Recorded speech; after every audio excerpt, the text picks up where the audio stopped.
नमस्कार दोस्तों, simplifying engineering education में आपका स्वागत है। आज से हम प्रिंसिपल ऑफ कम्युनिकेशन इंजीनियरिंग के प्रथम 4 अध्यायों को कवर करेंगे। छात्रों की काफ़ी डिमांड थी कि सर 1 से लेकर 4 तक के जो चैप्टर हैं उनको रिवाइज़ किया जाए, इसीलिए हम स्टार्टिंग से दोबारा सिलेबस को एक बार रिवाइज़ कर रहे हैं। प्रिंसिपल ऑफ कम्युनिकेशन इंजीनियरिंग के पिछले सेशन में हमने इंट्रोडक्शन टू कम्युनिकेशन डिस्कस किया था, जिसमें हमने ये जानने की कोशिश की थी कि what is the need of the communication. Communication हम क्यों करते हैं। हमने देखा कि हमें अगर इन्फॉर्मेशन को एक दूसरे से शेयर करना है तो हमें कम्युनिकेशन एक किसी भाषा की आवश्यकता होती है, लेकिन हमने फिर ये देखा कि what is the need of the communication engineering in the communication. Communication के फील्ड में हमें कम्युनिकेशन इंजीनियरिंग की आवश्यकता क्यों पड़ी। तो आज से हम सबसे पहले इंट्रोडक्शन टू कम्युनिकेशन सिस्टम्स को स्टडी करेंगे एंड ये जानने की कोशिश करेंगे कि क्यों हम कम्युनिकेशन इंजीनियरिंग को यूज करते हैं in the field of communication. जब हम नॉर्मल बात करते हैं तब भी कम्युनिकेशन करते हैं, बट लेकिन उस समय हम कोई इंजीनियरिंग नहीं यूज करते, जो हमारी नेचुरल इंजीनियरिंग है वही हम यूज करते हैं। सो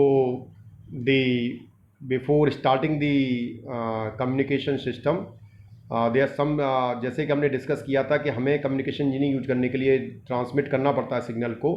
तो उसके लिए ट्रांसमीटर के अंदर जो सबसे इंपॉर्टेंट प्रोसेस है दैट इज़ मॉड्यूलेशन, जिसके द्वारा हम सिग्नल को इस तरह से प्रिपेयर कर देते हैं कि वो लॉन्ग डिस्टेंस तक जा सकता है। अगर हम सिग्नल को मॉड्यूलेट ना करें तो सिग्नल क्या है, मीडियम में जाके एनर्जी को, जब मीडियम में जाता है और मॉलिक्यूल से, जो मीडियम के मॉलिक्यूल्स हैं उनसे टकराता है तो अपनी एनर्जी को लॉस करता रहता है और कुछ समय के बाद सिग्नल पूरी तरह से ख़त्म, समाप्त हो जाता है। तो उसकी एनर्जी का लेवल हमें बहुत हाई रखना पड़ता है, तो हाई फ्रीक्वेंसी सिग्नल पे हम उसे ट्रांसमिट करते हैं। तो इसके लिए जो प्रोसेस है दैट इज़ मॉड्यूलेशन, के ट्रांसमीटर के अंदर एक मॉड्यूलेशन की प्रोसेस की जाती है। लेकिन मॉड्यूलेशन को पढ़ने से पहले हमें कुछ टर्म है, that term which is use in a modulation, हमें पहले उन्हें जानना पड़ेगा। तो सबसे पहले हम देखेंगे, हम हमेशा कहेंगे base band signal. It is a speech signal और audio signal having the frequency range 20 hertz to 20 kilohertz, यानी बेस बैंड सिग्नल या message signal. It is also called as a information signal और modulating signal और message signal, यानी हम चाहे base band signal कहें, चाहे मॉड्यूलेटिंग सिग्नल कहें, या इंफॉर्मेशन सिग्नल कहें, या बेस बैंड सिग्नल कहें, ये सभी एक ही सिग्नल के नाम हैं। इसकी जो रेंज है वो ऑडियो फ्रीक्वेंसी रेंज में होती है, जिसकी रेंज 20 हर्ट्ज से लेकर 20 किलो हर्ट्ज तक होती है। दूसरा जो सिग्नल होता है that is carrier signal. It is high frequency signal. It is use to carry message signal from one place to another place. The modulating signal is superimposed on carrier signal. It is a high frequency signal and denoted as a CT। जो carrier signal है वो high frequency signal होता है और इसका जो प्रयोग है वो मॉड्यूलेटिंग सिग्नल को एक जगह से दूसरी जगह ले जाने के लिए यूज होता है। जैसे हमने पिछले सेशन में जब इंट्रोडक्शन टू कम्युनिकेशन बताया तो हमने बताया था कि हम कैसे किसी सिग्नल को एक दूसरे से दूसरे स्थान तक कैरी करते हैं। तो ये कैरियर सिग्नल एक कैरियर का काम करता है। जैसे अगर हम एक शहर से दूसरे शहर में शिफ्ट करते हैं तो हमें भी अपने सामान को, अपने लगेज को शिफ्ट करने के लिए कैरियर की आवश्यकता होती है। वो चाहे आप ट्रक लोड करें, चाहे ट्रेन से भिजवाएं, you need a some carrier to transfer your luggage from one city to another city. इसी तरह से हम जब मैसेज सिग्नल को एक शहर से दूसरे शहर या एक स्थान से दूसरे स्थान पर ट्रांसमिट करना चाहते हैं तो हमें उसे भी एक कैरियर पर सुपर इम्पोज करना पड़ता है, कैरियर पर रखना पड़ता है। तो this is called carrier signal, high frequency. Then another one is modulated signal. Signal received from modulator is known as modulated signal. अब हम जब मॉड्यूलेशन की प्रोसेस करते हैं तो मॉड्यूलेशन की प्रोसेस को करने के लिए हम मॉड्यूलेटर सर्किट का यूज़ करते हैं। तो मॉड्यूलेटर सर्किट पर हम इनपुट में कैरियर सिग्नल और मॉड्यूलेटिंग सिग्नल देते हैं तो हमें उससे आउटपुट पे मॉड्यूलेटेड सिग्नल प्राप्त होता है। तो जो सिग्नल हमें मॉड्यूलेटर से प्राप्त हो रहा है उसे हम मॉड्यूलेटेड सिग्नल बोलते हैं। In other words we can say that the signal after modulation process is known as modulated signal and denoted by ST। तो मॉड्यूलेटेड सिग्नल जो मॉड्यूलेशन के बाद हमें मिलता है उसे हम मॉड्यूलेटेड सिग्नल कहते हैं and it is denoted by ST। Carrier signal को हम डिनोट करते हैं CT से और बेस बैंड सिग्नल को हम डिनोट करते हैं MT से। तो आने वाले सभी चैप्टर्स में हम जब भी यहाँ MT, CT या ST बात करें तो आप समझ जाएं कि MT का मतलब मॉड्यूलेटिंग सिग्नल है, CT का मतलब कैरियर सिग्नल है और ST का मतलब मॉड्यूलेटेड सिग्नल है जो मॉड्यूलेशन के बाद मिलता है। This is the classification of modulation. जब हम मॉड्यूलेशन करेंगे तो मॉड्यूलेशन कितने तरह का होता है, तो सबसे पहले modulation is primarily divided in two parts. One is continuous wave modulation, second one is pulse wave modulation. Continuous wave modulation, pulse modulation, दो तरह का मॉड्यूलेशन होता है। कंटिन्यूअस वेव मॉड्यूलेशन को हम दोबारा से तीन पार्ट में डिवाइड करते हैं, amplitude modulation, frequency modulation, phase modulation. यानी कंटिन्यूअस वेव मॉड्यूलेशन को हम तीन पार्ट में डिवाइड करते हैं। जैसे कि मॉड्यूलेशन को अगर हम देखें तो modulation is the process in which the characteristic of carrier wave is varied in accordance with the modulating signal. यानी मॉड्यूलेशन एक ऐसी प्रोसेस है जिसमें हम कैरियर सिग्नल की कैरेक्टरिस्टिक को मॉड्यूलेटिंग सिग्नल के अनुसार परिवर्तित करते हैं। अब कैरियर सिग्नल कैसा हो सकता है, कैरियर सिग्नल कंटिन्यूअस सिग्नल हो सकता है और कैरियर सिग्नल एक पल्स ट्रेन भी हो सकता है। तो उसी के आधार पर हम किस तरह का कैरियर यूज कर रहे हैं उसके अकॉर्डिंग हमने दो तरह से इसे डिवाइड कर दिया, कंटिन्यूअस वेव मॉड्यूलेशन और pulse modulation. Continuous wave modulation में जब हमने कैरियर को साइनोसॉइडल कंटिन्यूअस सिग्नल लिया है, उस कंडीशन में हम कैरियर की कौन कौन सी कैरेक्टरिस्टिक को परिवर्तित कर सकते हैं। तो कैरेक्टरिस्टिक हम तीन परिवर्तित कर सकते हैं। उस कैरियर सिग्नल के एम्पलीट्यूड को परिवर्तित कर सकते हैं, कैरियर सिग्नल की फ्रीक्वेंसी को परिवर्तित कर सकते हैं और कैरियर सिग्नल के फेज को परिवर्तित कर सकते हैं। तो उसी के आधार पर हमने तीनों टाइप से ये मॉड्यूलेशन को स्टडी करेंगे। जो पल्स कैरियर है जिसमें एक पल्स ट्रेन है कैरियर की फॉर्म में, उसमें हम उस पल्स ट्रेन की कौन कौन सी कैरेक्टरिस्टिक को चेंज कर सकते हैं। तो हम पल्स ट्रेन के एम्पलीट्यूड को चेंज कर सकते हैं जिसे हम पल्स एम्पलीट्यूड मॉड्यूलेशन या PAM बोलते हैं। दूसरी कैरेक्टरिस्टिक हम इसकी विड्थ को बदल सकते हैं, पल्स की विड्थ को बदला जा सकता है। पल्स की विड्थ को बदलने की वजह से हम इसे पल्स विड्थ मॉड्यूलेशन बोलते हैं। तीसरा जो इसका क्लासिफिकेशन है वो है पल्स पोजीशन मॉड्यूलेशन। यानी पल्स की पोजीशन को, दो पल्स के बीच में डिस्टेंस जो है वो इक्वल ना होके वो अलग अलग रहती है। तो according to modulating signal pulse के बीच की जो डिस्टेंस है अगर हम उसे परिवर्तित करते हैं तो हम बोलते हैं पल्स पोजीशन मॉड्यूलेशन। इसके बाद आता है delta modulation, then pulse code modulation. Pulse code modulation में एनालॉग सिग्नल को हम डिजिटल सिग्नल में कन्वर्ट करके देन हम उसका मॉड्यूलेशन करते हैं, तो उसे पल्स कोड मॉड्यूलेशन बोलते हैं। Then differential PCM। इस तरह से हमारा ये मॉड्यूलेशन 6 तरह के मॉड्यूलेशन डिवाइड होते हैं पल्स मॉड्यूलेशन में, और कंटिन्यूअस मॉड्यूलेशन में 3 तरह के मॉड्यूलेशन में।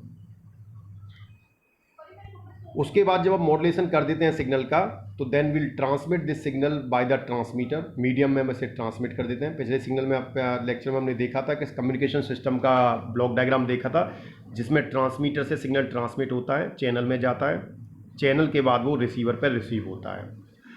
तो रिसीवर पर जब सिग्नल रिसीव हो जाता है तो वहाँ पर हमें जो है वो डिमॉड्यूलेशन प्रोसेस करना होता है। Demodulation process nothing, it's a reciprocal process of the modulation. It is the process in which modulating signal is recovered from modulated signal. यानी डिमॉड्यूलेशन एक ऐसी प्रोसेस है जिसमें हम मॉड्यूलेटिंग सिग्नल को, जो हमारा ओरिजिनल मैसेज सिग्नल था जिसे हमने इंफॉर्मेशन से सोर्स से जनरेट किया था, उसे जब हम मॉड्यूलेटेड सिग्नल से रिकवर्ड करते हैं तो ये प्रोसेस डिमॉड्यूलेशन प्रोसेस कहलाती है।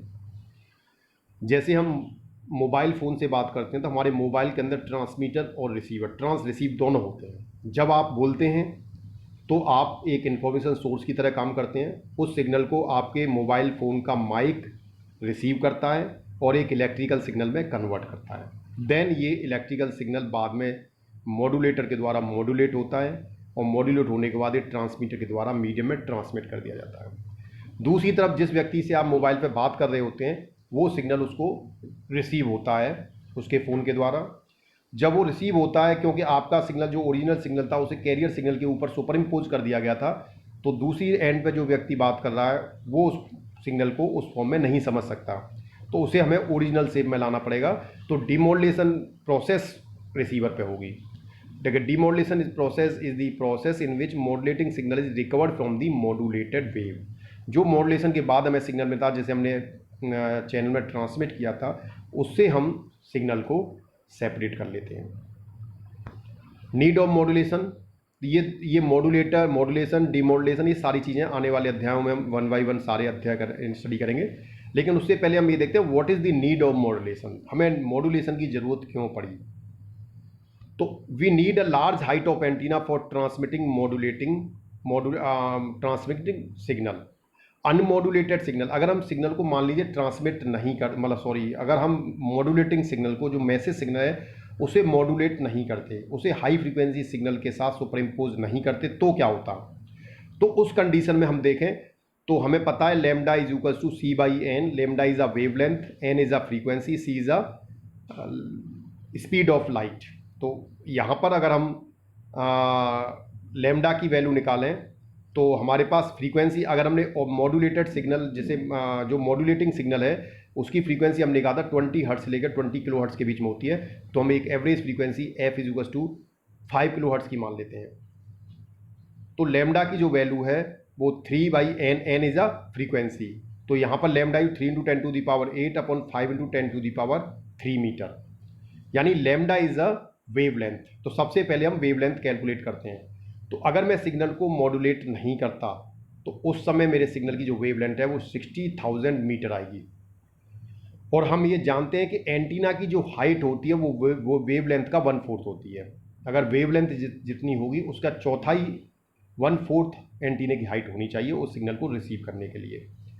तो यहाँ पर l is equal to lambda by 4 से हम निकाल लेंगे, तो हमें एंटीना की हाइट 15,000 मीटर। तो कैन यू इमेजिन कि हम 15,000 मीटर लंबा एंटीना इरेक्शन क्या उसे खड़ा कर सकते हैं, इंस्टॉल कर सकते हैं? No, it is not possible.